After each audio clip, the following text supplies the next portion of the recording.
কালশী মোড় থেকে লালমাটি tempo stand, আধা কিলোমিটার সড়কটি প্রস্থে ১২০ ফিট, অর্ধেক পাকা, বাকি অর্ধেক দখল করে তৈরি হয়েছে ট্রাক স্ট্যান্ড।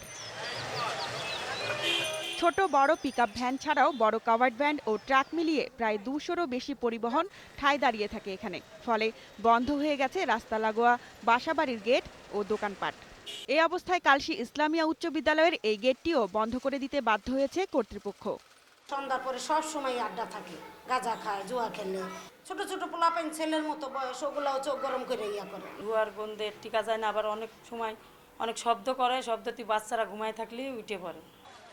সিটি কর্পোরেশনের অনুমোদন নেই, কিন্তু কি করে থাকছে এই স্ট্যান্ড?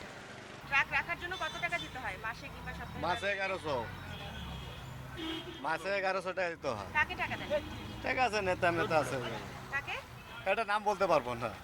মিরপুর 11 নম্বরে মেন রোডে ছিল আমাদের স্ট্যান্ডটা আগে। দামটা বেশি বাধাতে আমাদেরকে ডিসি সাহেব সেটা আইনা দিছে। শুধু কালশী নয়, রাজধানীর আরও অনেক এলাকায় অবৈধভাবে গড়ে উঠেছে ট্রাক স্ট্যান্ড। তেমনি আরেকটি দুর্ভোগের নাম ইংলিশ রোড ট্রাক স্ট্যান্ড। এর কারণে ঘন্টার পর ঘন্টা যানজটে পড়তে হয় এখানে। ট্রাক মালিকরা যারা ট্রাক কেনেন বা নির্মাণ করেন, তারা অনেক সময় ভাবেন যে নিজের রাখার জায়গা নেই, ওইটাই বোধহয় গ্যারেজ। তো এটি তো অন্যায়। এটা কর্পোরেশন তো এই সুযোগ তাদের দেবে না। তারা নিজেদের ডিপো তৈরি করে নিতে হবে, অথবা নিজেদেরকে কোথাও ব্যবস্থা করার চিন্তা করতে হবে।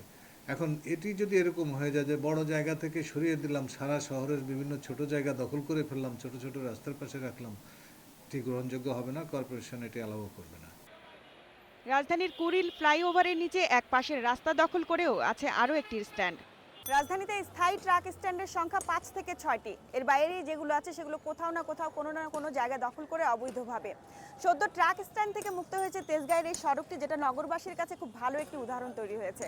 অর্থাৎ প্রশাসন চাইলে, প্রশাসনের সদিচ্ছা থাকলে এ ধরনের অবৈধ দখল বন্ধ সম্ভব। খাদিজাতুল কোবরা, ইন্ডিপেন্ডেন্ট নিউজ, ঢাকা।